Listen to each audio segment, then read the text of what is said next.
श्री राधाकृष्ण दोस्तों, आपका आपके अपने चैनल पोस्ट अप्रोच अकेडमी में एक बार फिर से स्वागत है। मेरा नाम नितेश भारद्वाज और आप सभी पोस्ट अप्रोच अकेडमी का एस्पायरेंट्स हैं। आज की यह क्लास आपकी फिजिक्स की क्लास रहने वाली है, जिसमें फिजिक्स के इंपॉर्टेंट एमसीक्यूज को डिस्कस करेंगे जो बार बार टेट एग्जाम में आपसे जो पूछे जा रहे हैं। बहुत इंपॉर्टेंट ये एमसीक्यूज रहने वाले हैं, एक भी एमसीक्यू स्किप मत कीजिएगा।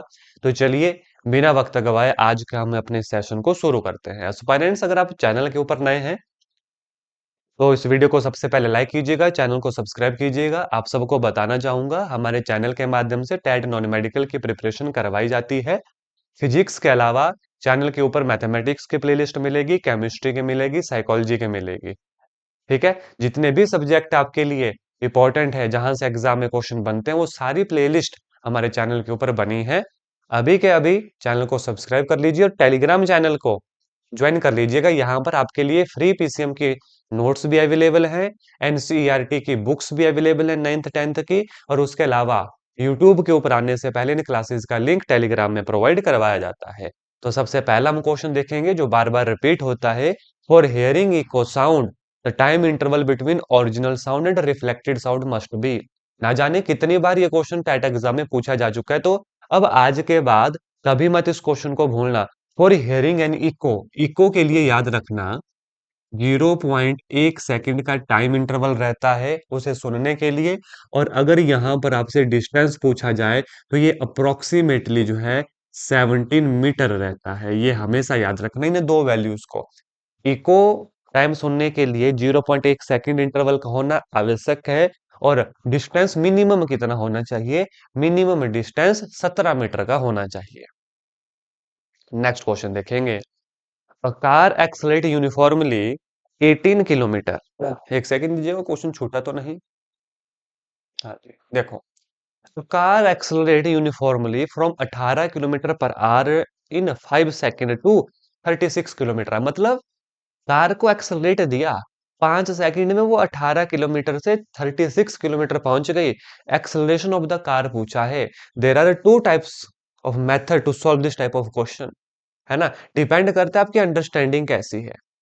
देखो, सबसे पहले तो आंसर आप देखो मीटर पर सेकंड में है। We have to convert this 18 kilometre are to 36 kilometre are to in metre पर सेकंड। तो सबसे पहले अगर मैं 18 किलोमीटर पर आर को बदलूं, 18 किलोमीटर में 18,000 मीटर और 1 घंटे में 3600 सेकंड, इन दो जीरो से ये दो जीरो गई।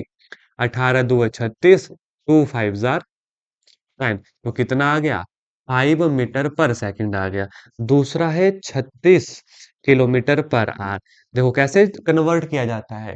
36 किलोमीटर के पहले बनाऊंगा मीटर, 36,000 बटे घंटे, घंटे का बनाऊंगा सेकंड, 1 घंटे में कितने सेकंड? 3600 सेकंड। तो यहां से यहां तक ये कैंसिल आउट हो गया, ये आ गया 10 मीटर पर सेकंड। यानी उसने कार को 5 मीटर पर सेकंड से 10 मीटर पर सेकंड तक एक्सलरेट किया। कितने टाइम में भाई? 5 सेकंड के टाइम में। अब दो तरीके हैं, या तो सीधे एक्सलेशन की डेफिनेशन लगा दो, क्या होती है? v minus you over T. क्या है ये? रेट, कितने से चेंज हुई वेलोसिटी हमारी, वो कैसे निकलता है अगर उन दोनों के बीच का गैप डालें। तो फाइनल हो गई 10, इनिशियल हो गई 5, टाइम है 5, कितना आ गया? 5/5, that is equal to 1 metre पर second will be our right answer. दूसरा तरीका, we have the velocity time relation, v is equal to u plus A T. Final velocity 10, initial 5, acceleration हमें निकालनी है, टाइम आ गया 5। वही रिलेशन बन जाएगा, देखो acceleration 10 - 5/5 which is equal to 1 metre पर सेकंड। तो ये भी डिपेंड करता है कि एग्जाम में आपका माइंड किस तरीके से वर्क करता है, कौन सा फॉर्मूला सबसे पहले आपको वो दे देगा कि हाँ इससे सॉल्व करो, इससे सॉल्व करो। लेकिन ये कब पॉसिबल है? जब आप प्रैक्टिस करेंगे, जब ज्यादा से ज्यादा प्रैक्टिस होगी। ये बड़ा इंपॉर्टेंट क्वेश्चन है। नेक्स्ट क्वेश्चन के ऊपर लेकर चलूंगा। देखिएगा नेक्स्ट क्वेश्चन। देखो, फिजिक्स में ये कंफर्म है कि 3 से 4, कई बार 4 से 5 न्यूमेरिकल भी आते हैं। ठीक है, तो अगर आपको सिर्फ और सिर्फ न्यूमेरिकल की ही डेडिकेटेड क्लास चाहिए तो कमेंट करके जरूर बताइएगा कि हाँ न्यूमेरिकल की क्लास हमें चाहिए, जिसमें 2-3 क्लासेस मैं ले लूंगा। अगर अच्छा रिस्पांस आएगा पेरेंट्स का, जिसमें सिर्फ न्यूमेरिकल ही डिस्कस करवाऊंगा, और स्ट्रॉन्ग पॉसिबिलिटी है कि उन्हीं न्यूमेरिकल में से आपको न्यूमेरिकल टेट एग्जाम में देखने को मिलेगा। ठीक है, इसके अलावा मैं बता दूं, अगर आप खुद से प्रिपेयर कर रहे हैं बहुत अच्छी बात है। डेली 8 बजे के बाद शाम को आपके सब्जेक्ट वाइज क्लासेस यूट्यूब पर अपलोड होती है। इसके अलावा पेड बैचेस में भी एडमिशन ओपन है। इस दिए गए व्हाट्सएप नंबर के ऊपर मैसेज कर सकते हैं, और टेलीग्राम पे तो अभी के अभी ज्वाइन करो। फ्री फिजिक्स, केमिस्ट्री, मैथमेटिक्स की पीडीएफ अवेलेबल है, साइकोलॉजी की पीडीएफ अवेलेबल है, आज से पढ़ना स्टार्ट करो। Next question, mass of earth is, mass of का अर्थ कितना है याद रखना। इसके लिए जो राइट आंसर होगा वो होगा ऑप्शन नंबर बी, 5.98, 10 की पावर 24 के जी, 10 raised to the power 24 kg। ये आपको याद होना चाहिए। ये तो अर्थ का हो गया। सन का आएगा, सन का मास होता है 1.97 और 98 अप्रोक्सीमेटली इंटू 10 की पावर 30 के जी, 10 की पावर 30 के जी, ये सन का वेट रहेगा, ये सन का। और 5.98 इंटू 10 की पावर 24 के जी, ये किसका रहेगा? ये रहेगा अर्थ का। किसी का भी आपसे पूछा जा सकता है एग्जाम में, तो सबकी वैल्यू आपको याद होनी चाहिए। सफल होने के 3 नियम: खुद से वादा, मेहनत ज्यादा, मजबूत इरादा। जब तक खुद से वादा ही नहीं करोगे कि हाँ हमें टेट एग्जाम को क्लियर करना है, मेहनत कहाँ से करोगे? और जब वादा कर लिया, ठान लिया कि एग्जाम को क्लियर करना है 100+ मार्क्स के साथ, उसके बाद आप मेहनत करोगे। और आपकी मेहनत को और अच्छा करने के लिए ये क्लासेस आप ही के लिए ली जा रही हैं। तो डेली इन क्लासेस को अच्छे से देखो, प्रिपेयर करो। सब्जेक्ट वाइज लिस्ट बन चुकी है, अपना सब्जेक्ट वाइज अपनी क्लासेस को आप देख सकते हैं। आगे चलेंगे। Duration of day is highest in, day की ड्यूरेशन सबसे ज्यादा किस प्लेनेट पे है? इसका जो सही आंसर है वो है ऑप्शन नंबर बी, वीनस। बहुत क्वेश्चन ऐसे हैं एग्जाम में जो वीनस प्लेनेट के ऊपर बार बार पूछे गए हैं। इवन जो जीके के सेक्शन में ईवीएस का पोर्शन आता है, वहां पे भी ऐसे क्वेश्चन पूछे जाते हैं। तो उसके लिए भी डेडिकेटेड वीडियो हम बना चुके हैं, आई बटन में आपको मिल जाएगी, डिस्क्रिप्शन में भी लिंक मिल जाएगा, जरूर देखें। वहां से 3 नंबर पक्के हैं, एक क्लास 3 नंबर पक्के। तो ईवीएस वाली क्लास जरूर देखें। जी हाँ, जीके के पोर्शन में 2 से 3 क्वेश्चन ईवीएस के आते हैं। और कितना हो रहता है वीनस का डे? लगभग 243 अर्थ डे। क्या कहा मैंने? अर्थ के 243 डे। और उसका एक दिन, मतलब अपने एक्सिस पे वो इतना स्लो घूमता है कि अर्थ के 243 दिन निकल जाएंगे, और वो एक बार अपना इस चक्कर को जो है कंप्लीट करेगा। नेक्स्ट क्वेश्चन देखो ध्यान से, फंडामेंटल फोर्स के ऊपर क्वेश्चन है। कौन कौन से फंडामेंटल फोर्सेस? पहले इस क्वेश्चन को पढ़े फिर बताता हूँ फंडामेंटल फोर्सेस कौन कौन सी है। Gravitational force of attraction between two weight 1 kg each separated by 1 metre will be. Gravitation force पूछी है। Gravitation force is the first fundamental force. दूसरी फंडामेंटल फोर्स इलेक्ट्रोमैग्नेटिक फोर्स। तीसरी फंडामेंटल फोर्स वीक फोर्स। चौथी fundamental force strong nuclear force. ये भी पढ़नी है, बेहद इंपॉर्टेंट है। What is the formula for the gravitational force? That is F G mass 1 mass 2 बटे आर स्क्वायर। क्यों? बिकॉज ग्रेविटेशन फोर्स इज, कैसी फोर्स है ये? फंडामेंटल फोर्स है, ओबे करती है इनवर्स के लॉ को, डायरेक्टली प्रोपोर्शनल होती है product of the mass of that two particle. अब इन्होंने बोला दोनों का वेट एक एक की जी है, तो जी 1 × 1, इतना डिस्टेंस 1 मीटर, तो ये आ गया जी, जो क्या है? Gravitational constant. अब इसकी वैल्यू याद होनी चाहिए। याद करने का तरीका 6.67, 6.67 इंटू 10 raised to the 711 याद करने का तरीका, अदरवाइज बड़ा कंफ्यूजन आएगा। 6.67 into 10 raised to the power 711 तो -11। अब इसकी यूनिट फोर्स है, तो यूनिट ग्रेविटेशनल कांस्टेंट की कौन सा ऑप्शन आ गया? Option number B will be right answer for this question. Is that clear? 6.67 into 10 raised to the power -11 will be its right answer. क्योंकि ये हमसे पूछिए फोर्स, इसलिए ये न्यूटन आएगी। हमसे पूछिए फोर्स, इसलिए ये न्यूटन आएगी। अगर अकेले सिर्फ इसी का पूछा होता, देन इसकी यूनिट होती है न्यूटन मीटर स्क्वायर kg-2। ये याद रखना। Option number B will be right answer for this question. चलेंगे आगे। देखो क्या क्वेश्चन है। Distance of earth from sun in light year. तो इसके लिए पहले लाइट ईयर का पता होना चाहिए।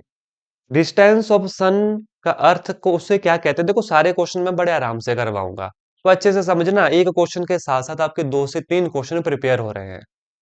और अगर वीडियो अच्छी लगेगी तो जरूर लाइक कीजिएगा, चैनल को सब्सक्राइब कीजिएगा अगर नए हैं डेली ऐसी क्लासेस के लिए। सबसे पहले सी, वेलोसिटी ऑफ लाइट याद करो, 3 × 10⁻⁸ now distance travelled by light इन एक ईयर को कहते हैं 1 लाइट ईयर। ये कितना होता है? ये होता है 9.46 × 10⁻15 metre. This is the distance travelled by light in 1 year. Now what is AU? AU होता है distance between sun and earth, जिसे कहते हैं एस्ट्रोनॉमिकल यूनिट। ये कितना होता है? 1.496 × 10⁻11 मीटर। ये है डिस्टेंस ऑफ किसका? सन और अर्थ का। अकेले अकेले वैल्यू भी पूछी जा सकती है एस्पायरेंट्स आपसे, अकेले अकेले वैल्यू भी पूछी जा सकती हैं, एक साथ किन दोनों के बीच का रिलेशन भी पूछा जा सकता है। बड़े ध्यान से सुनना। एक लाइट ईयर, देखो छोटी होगी वैल्यू, एक लाइट ईयर जो होता है वो होता है लगभग 6.3 इंटू 10⁻4 एस्ट्रोनॉमिकल यूनिट के बराबर।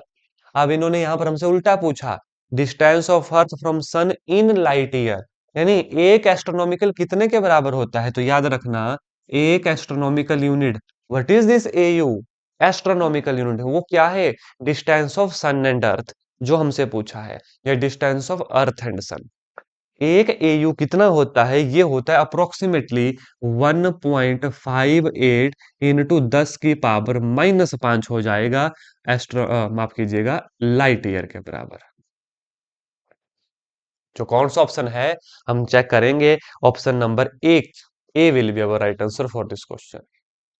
ठीक है, और ये जो 1.496 10⁻11 है, ये लाइट ईयर का डिस्टेंस है। It is the distance of a light year, माफ कीजिएगा, it is the distance of light year, this it is the distance of astronomical unit, यानी डिस्टेंस बिटवीन सन एंड अर्थ।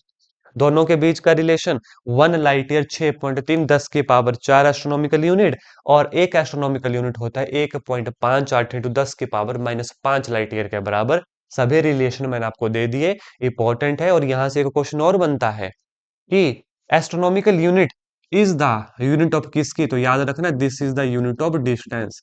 आपसे पूछा जाएगा लाइट ईयर किसकी unit है? This is also the unit of distance. इसके साथ में क्वेश्चन और बनता है पैरालैक्टिक सेकंड, वो भी क्या है? That is also the unit of distance. तो ये याद रखना, बेहद इंपॉर्टेंट क्वेश्चन है। आगे लेकर चलूंगा aspirants, which of the following term does not represent electric power in a circuit? बेहद इंपॉर्टेंट क्वेश्चन, और यहां से बार बार क्वेश्चन बनते हैं। इस क्वेश्चन के साथ साथ ओहम्स लॉ भी जरूर पढ़िएगा, वहां से क्वेश्चन बनते हैं। जो हीटिंग लॉ ऑफ, जो जूल का लॉ है, joule law of heating effect, वहां से क्वेश्चन बनते हैं। Which of the following term does not represent electric power in circuit? पहले तो पावर का फार्मूला पता होना चाहिए, बहुत सारे फार्मूले हैं work done divide by time, लेकिन यहां पर करेंगे पोटेंशियल डिफरेंस के साथ, that is V dot I. पहला फार्मूला वी डॉट आई। अब वी कहां से? ओम्स लॉ से किसके बराबर होता है? आई आर के बराबर। अगर इसको मैं आई आर पुट करता हूं तो ये बन गया आई स्क्र आर हमारे पास। तो ये भी रिलेशन हो गया। अब देखो, हमें पता है वी होता है आई आर, आर से ही यहां पर क्या करूंगा? मल्टीप्लाई करूंगा, आर से ही डिवाइड करूंगा, तो ये क्या बना? ये बना वी स्क्र बटे आर।